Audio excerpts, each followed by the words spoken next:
اس سے بھی یہی نتیجہ نکالا گیا ہے کہ وہ اگر مسلم معاشرے میں ہیں تو دونوں مسلمان ہونے چاہیے، اور اگر دو مرد نہ ہوں تو فرجل و امرأتان، تو پھر ایک مرد اور دو عورتیں۔ اب اس میں کوئی عورتوں کی کوئی ہیٹی نہیں ہے یا کوئی ایسا نہیں ہے کہ اس میں ہمارے ساتھ کوئی کمی کی گئی ہے یا ہمیں کوئی کمتر سمجھا گیا ہے، اس لیے میں تو کہتی ہوں یہ اتنی بڑی بات ہے کہ دیکھیں یہ ایک ایسا معاملہ ہے گواہی کہ اس کے لیے عدالت میں بھی جانا پڑ سکتا ہے، تو ہم عورتوں میں سے کس کا جی چاہتا ہے کہ وہ اکیلی عدالت میں جا کے حاضر ہو؟ تو ایک تو یہ بڑی بات ہے۔ بالعموم اللہ تعالیٰ نے عورتوں کو عدالتوں میں حاضری سے استثناء دیا، یعنی وی آئی پی سٹیٹس دیا ہے، جس طرح بادشاہوں کو ملتا ہے کہ بھئی انہیں تکلیف نہ دی جائے گواہی کی، انہیں نہ عدالتوں میں طلب کیا جائے، ہاں بہت ہی مجبوری ہو تو آ جائیں۔ تو ایسے بہت سارے معاملات ہیں کہ یہاں پر اب یہ مالی معاملات ہیں، اس میں تو دو عورتوں کو وجہ بھی بتا دی، ایک تو ایک دوسرے کو خیر سپورٹ بھی کرتی ہیں، ایک دوسرے کو ہمت بھی بڑھتی ہے بھئی دو عورتیں ہوں تو، اور ویسے بھی ہم عورتوں کو تو ہمیشہ چاہیے ہوتا ہے کوئی ساتھ، شاپنگ کرنے چاہیں تب بھی چاہتے ہیں کہ کوئی ساتھ ہو۔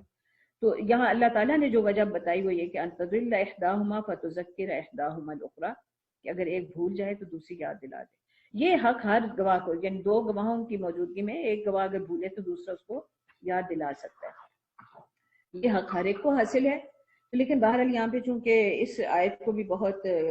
لوگ زیر بحث لاتے ہیں، تو یہاں مطلب میں یہ ذکر کر دوں کہ بعض معاملات میں عورت کی گواہی مرد سے زیادہ معتبر سمجھی جاتی ہے، مثلا حمل، ولادت، رضاعت وغیرہ میں اگر ایک عورت بھی گواہی دے دے کہ فلاں کو میں نے دودھ پلایا یا فلاں کو میں نے زچگی میں اس کے ساتھ تھی، یعنی اس طرح کا کوئی معاملہ، اس عورت کی گواہی مردوں سے زیادہ معتبر سمجھی جائے گی۔ اور بعض معاملات میں عورت گواہی دے یا مرد دے، دونوں کی برابر ہوتی ہے، مثلا عورت بھی اگر کہہ دے نا کہ چاند میں نے دیکھا ہے اور نکلا ہے عید کا یا رمضان کا، تو اس کی اس روئی کو اور اس کی گواہی کو قبول کیا جائے گا، یعنی اس میں یہ نہیں کہا جائے گا کہ بھئی دو عورتیں ہوں تب ہم مانیں گے۔ ہاں البتہ مالی معاملات میں ہمیں یہ سہولت دی گئی ہے کہ ہم دو عورتوں کو اجازت ہے کہ وہ دیں، اور ویسے بھی مالی معاملات میں تو ایک بندے کے دستخط ہوتے بھی نہیں، حدود میں عورت کی گواہی نہیں قبول کی گئی۔ اور لیکن اگر ایک جج یہ سمجھتے ہیں کہ جو بھی معاملہ ان کے سامنے ہے وہ واقعی ایسا پیش آیا ہے، تو وہ سرکمسٹانشل ایویڈنسز لیتے ہوئے فیصلہ کر سکتے ہیں۔ لیکن عورت کی صرف اگر ایک عورت گواہی دے رہی ہے یا دو عورتیں کہ فلاں کو انہوں نے یہ معاملہ کرتے دیکھا، تو صرف ان کی گواہی، یعنی اس میں تو ویسے بھی چار مرد چاہیے، تو اگر چار عورتیں بھی یہ گواہی دے رہی ہیں تو حد جاری نہیں ہوگی۔ تو اس لیے یہ معاملہ جو ہے وہ اس کو بہت زیادہ جو ہے خواہ مخواہی لوگ اٹھاتے ہیں، اسلام کے قانون شہادت کو نہ سمجھتے ہو۔ قانون شہادت کی بنیاد یہ کہ گواہ تو ہو گئی وہ جو عادل ہو، تو عادل کی جو صفات ہیں اس میں بہت ساری ہیں کہ اسلام ہو اور اس میں کبھی جھوٹ نہ بولے اور معاملات میں کھرا ہو، اور اس طرح کی بہت ساری۔ پھر آگے جو اہم بات ہے وہ یہ کہ ستائے نہ جائیں لوگ گواہی دینے کے لیے، اور ان کو مطلب پریشرائز نہ کیا جائے۔ اور دوسری بات یہ ہے کہ جو آمنے سامنے کی تجارت ہے، جیسے بھئی پیسے دیے اور چیز لے لی، تو اس کا لکھا جانا ضروری نہیں۔ ہاں اگر حکومت یہ پابندی لگاتی ہے کہ بھئی ہر چیز کی رسید لیں، تو وہ تو انکم ٹیکس وغیرہ کے لیے ہوتی ہے نا، تو اس میں کوئی مسئلہ نہیں۔ اچھا ایک اور جو اہم بات ہے وہ رہن کی ہے، وَإِن كُنتُمْ عَلَىٰ سَفَرٍ وَلَمْ تَجِدُوا كَاتِبًا فَرِهَانٌ مَّقْبُوضَةٌ۔ اب یہ اس پہ بھی فقہاء کا اتفاق ہے کہ چاہے سفر ہو چاہے قیام کی حالت میں ہو، اگر کوئی شخص جو ہے وہ کوئی چیز رہن رکھ کر، یعنی اپنی کوئی چیز جتنا قرض لے رہا ہے اس کی قیمت کے لگ بھگ کوئی چیز جو ہے وہ رہن کے طور پہ رکھتا ہے، تو وہ رکھ سکتا ہے، یعنی قرض خواہ جو ہے وہ اپنے پاس رکھ لے وہ چیز اور قرض دے دے۔ تو اس میں بھی بہرحال یہ تفصیل ہے کہ مثلا گھر کسی نے رہن کے طور پہ دے دیا تو ظاہر ہے وہ پھر اس کو استعمال کر سکتا ہے، تو اس کی ویئر ٹیئر کا پھر وہ ذمہ دار ہوگا۔ اسی طرح اگر کوئی بکری رکھتا ہے رہن کے طور پہ تو اس کو کھلانے پلانے کا بھی ذمہ دار ہوگا، اور اس کا دودھ بھی پھر وہ استعمال کر سکتا ہے۔ تو اس طرح کی تفصیلات جو ہیں وہ فقہ میں وہ پوری بڑی تفصیل سے دی گئی ہیں۔ تو فَإِنْ أَمِنَ بَعْضُكُمْ بَعْضًا فَلْيُؤَدِّ الَّذِي اؤْتُمِنَ أَمَانَتَهُ وَلْيَتَّقِ اللَّهَ رَبَّهُ وَلَا تَكْتُمُوا الشَّهَادَةَ وَمَنْ يَكْتُمْهَا فَإِنَّهُ آثِمٌ قَلْبُهُ وَاللَّهُ بِمَا تَعْمَلُونَ علیم۔ بہرحال ذمہ داری یہ ہے کہ جو بھی امانت یعنی قرض کو ایک امانت سمجھیں اور اس کو صحیح طریقے سے ادا کر دیا جائے اور کسی گواہی کو نہ چھپایا جائے۔ اب یہ آخری رکوع ہے، للہ ما فی السماوات و ما فی الارض وَإِن تُبْدُوا مَا فِي أَنفُسِكُمْ أَوْ تُخْفُوهُ يُحَاسِبْكُم بِهِ اللَّهُ فَيَغْفِرُ لِمَن يَشَاءُ وَيُعَذِّبُ مَن يَشَاءُ وَاللَّهُ عَلَى كُلِّ شَيْءٍ قَدِيرٌ آمَنَ الرَّسُولُ بِمَا أُنزِلَ إِلَيْهِ مِن رَّبِّهِ وَالْمُؤْمِنُونَ كُلٌّ آمَنَ بِاللَّهِ وَمَلَائِكَتِهِ وَكُتُبِهِ وَرُسُلِهِ لَا نُفَرِّقُ بَيْنَ أَحَدٍ مِّن رُّسُلِهِ وَقَالُوا سَمِعْنَا وَأَطَعْنَا غُفْرَانَكَ رَبَّنَا وَإِلَيْكَ الْمَصِيرُ لا يكلف الله نفسا الا وسعها لها ما كسبت وعليها ما اكتسبت ربنا لا تؤاخذنا ان نسينا او اخطانا ربنا ولا تحمل علينا اصرا كما حملته على الذين من قبلنا ربنا ولا تحملنا ما لا طاقة لنا به واعف عنا واغفر لنا وارحمنا انت مولانا فانصرنا على القوم الكافرين۔ یہ ایک بڑا زبردست یاد دہانی ہے۔ اب ہم نے دیکھا کہ پوری سورہ بقرہ میں مجھے یہ بھی بتا دیا گیا کہ اگر اس قرآن سے میں نے فائدہ حاصل کرنا ہے تو مجھے اپنے اندر کیا اوصاف پیدا کرنے ہوں گے، اور اس قرآن کے سمجھنے میں کون سی رکاوٹیں پیش آ سکتی ہیں ان کا بھی تذکرہ آ گیا، اور پھر میرے سامنے مثالیں بھی رکھ دی گئیں پہلی امتوں کی یا پہلی قوموں کی جن کو اللہ تعالیٰ نے محروم کیا امامت کے منصب سے، تو اور پھر مجھے اس منصب پر فائز کیا کہ میں دنیا کی لیڈرشپ کروں۔ تو امت مسلمہ کو یہ فریضہ اس ذمہ داری پر مطلب یہ ذمہ داری سونپتے ہوئے اور اس عہدے پر متمکن کرتے ہوئے ساتھ ہی ان کہہ دیا گیا کہ اب آپ تمام انسانوں کے لیے گواہ ہیں۔ اب یہ اتنی بڑی ذمہ داری، اور پھر سارا پورا ایک کام جو کرنے والے کام ہیں اپنی ذاتی حیثیت سے، اپنے ظاہر میں، اپنے باطن میں، اور ایک اسلامی ریاست کو جن بنیادوں پر چلانا ہے، اور اس میں باہم لین دین اور گھروں کے حالات اور معاشرے کے اور تجارت کے اور عدالتوں کے، ان سب کا عمومی تذکرہ جو ہے وہ اس صورت میں آ گیا ہے۔ اسی لیے اس کو صاحبان سے تشبیہ دی گئی ہے کہ اگر ایک مسلم معاشرہ اسلام پر قائم رہنا چاہتا ہے تو وہ اس چھتری کے نیچے ہی ہو سکتا ہے، یعنی وہ جب تک اس مطلب جو احکام اس میں دیے گئے ہیں ان پر عمل نہیں ہوتا تو وہ اس سائے سے محروم رہے گا، وہ اس کو زمانے کے سختیوں سے نہیں بچا سکے گا۔ صاحبان وہی ہوتا ہے نا جو کہ ہر طرح کے خطرات سے ہماری حفاظت کرے، جو ہر طرح کی پریشانیوں سے ہمیں بچائے اور ہمیں اپنی حفاظت میں لے لے۔ تو حفاظت تو تبھی نصیب ہوگی جب اس کے ایک ایک حکم پر عمل کیا جائے گا۔ اس لیے تقاضا یہی ہے کہ ادخلوا فی السلم کافہ، پورے کے پورے داخل ہو جاؤ، اور اس میں کوئی مطلب یہ بات نہیں ہے کہ کوئی چیز مان لی کوئی نہ مانی، تو اس کی تو کوئی گنجائش ہی نہیں ہے۔ تو پھر اب آخر میں یہ کہا جا رہا ہے کہ تمہارا واسطہ اس اللہ کے ساتھ، یعنی یہ احکام اس اللہ کی طرف سے جس نے سارے آسمانوں اور زمین کا نہ صرف مالک ہے بلکہ ان کا انتظام وہ چلا رہا ہے، اور ایک ایک ذرے کے لیے اس نے رولز ریگولیشنز طے کر دی ہیں، قوانین طے کر دی ہیں، اور کائنات کا ذرہ ذرہ جو ہے ان قوانین کی پابندی کر رہا ہے۔ اور وہ اللہ جو مالک ہے وہ ان میں جو چاہے تغیر پیدا کرتے، سب اس کے کنٹرول میں ہے۔ تو میرا معاملہ بھی اس کے ساتھ ایسا ہی ہے۔ اب میں اس سے کیا چیز چھپا سکتی ہوں؟ اس سے تو کائنات کا کوئی ذرہ مخفی نہیں ہے، تو میری نیتیں کیسے اس سے مخفی ہو سکتی؟ میں ظاہر کروں یا چھپاؤں؟ یعنی اب میرے بہانے نہیں چلیں گے کہ میں فلاں کام جی اس لیے نہیں کر سکی، یہ ہو گیا تھا تو وہ ہو گیا تھا، وہاں اس کو سب پتہ ہے۔ تو اللہ تعالیٰ کو تو میں چیٹ نہیں کر سکتی، یہ صاف صاف واضح اعلان ہے کہ اس ہستی کو تم دھوکہ نہیں دے سکتے، اس لیے کہ تمہارے دلوں میں جو کچھ ہے وہ تو اس کو بھی جانتا ہے۔ یحاسبکم بہ اللہ،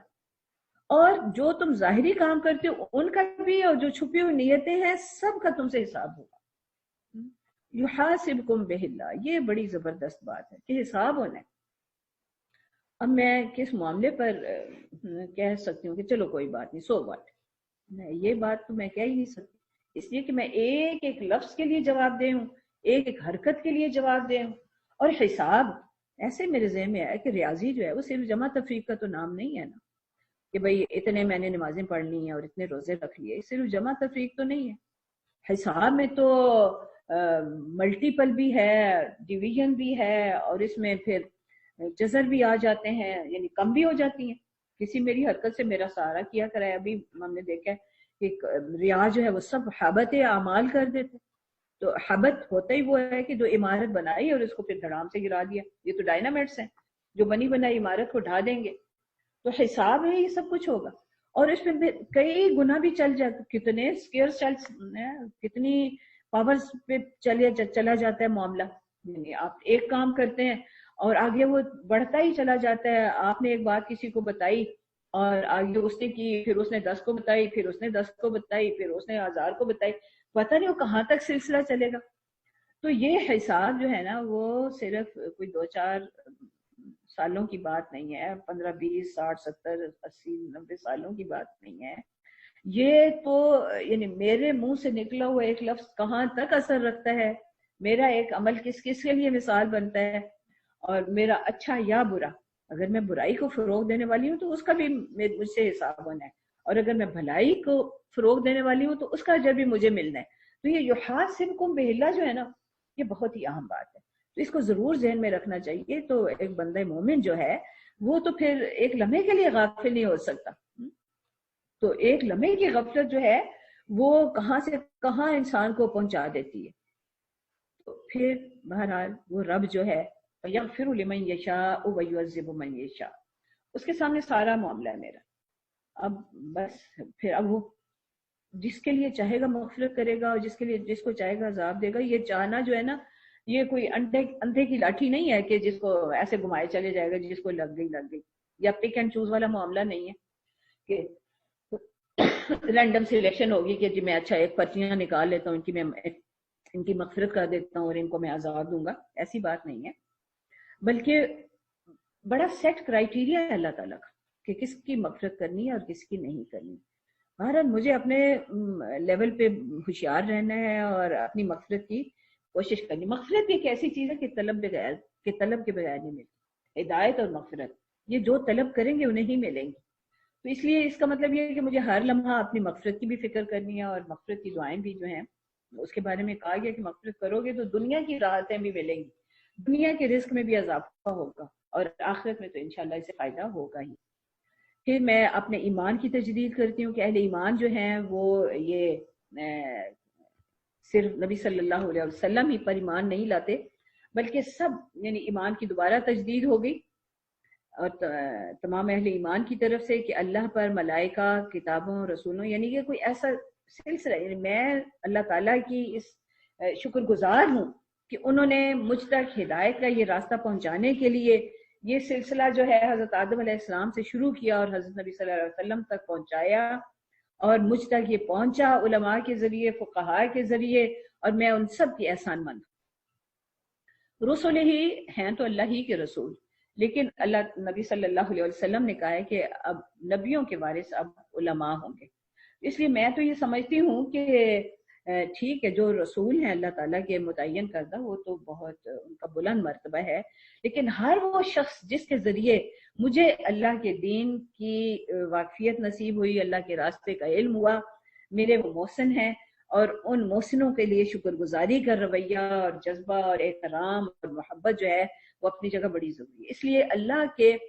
دین کی اشاعت کرنے والے کسی شخص کے ساتھ بھی معاندانہ رویہ یا کوئی بے ادبی یا گستاخانہ رویہ جو ہے نا وہ بڑا سخت ہو سکتا ہے. اور پھر میں ایک دفعہ پھر کمٹ کرتی ہوں کہ میں جو سنوں گی سمعنا و اطعنا، یہ بنیادی کام ہے ہر اہل ایمان میں سے ہر ایک کا،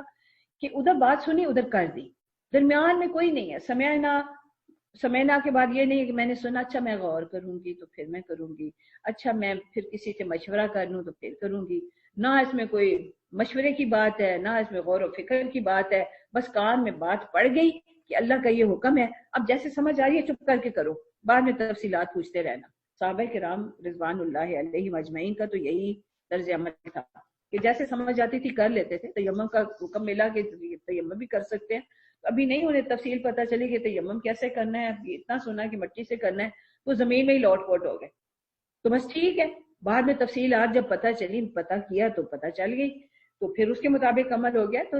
اس لیے تفصیلات ضرور پتہ کرنی چاہیے، لیکن ابھی جیسی سمجھ آئی بس کرنے پر ہر وقت آمادہ رہنا چاہیے،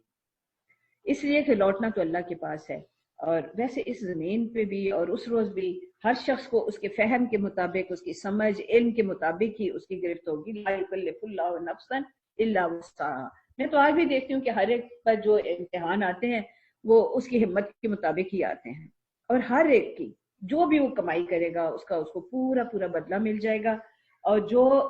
غلط کام کرے گا تو اس کی ذمہ داری بھی اس پر ہی ہے۔ اب جب میں یہ دیکھتی ہوں کہ ذمہ داری بھی مجھ پہ ہے میرے غلط کاموں کی، تو ایک دم مجھے فکر لگ جاتی ہے، اور میں کہتی ہوں ربنا لا تؤاخذنا ان نسینا او اخطانا،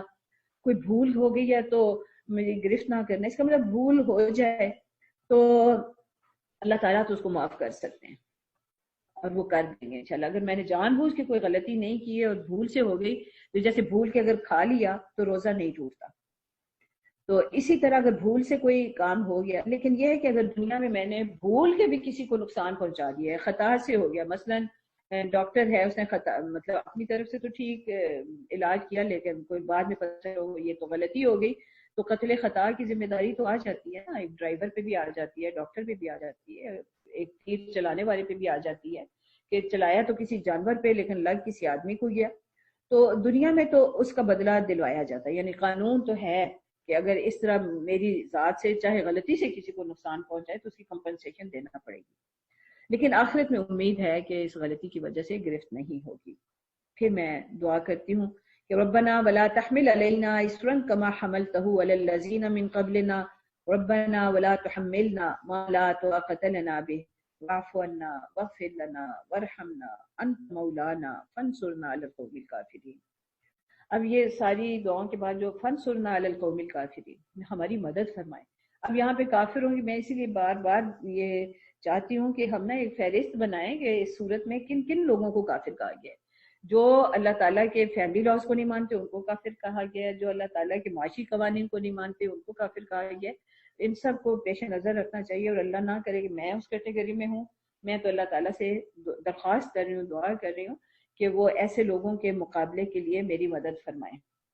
تو اللہ کرے کہ ہمیں وہ مدد نصیب ہو اور ہم اللہ تعالیٰ کے دیے ہوئے احکام اور قوانین پر عمل کے قابل ہو جائیں اور اللہ تعالیٰ کی نصرت کے مستحق ٹھہریں۔ وآخر دعوانا الحمدللہ رب العالمین۔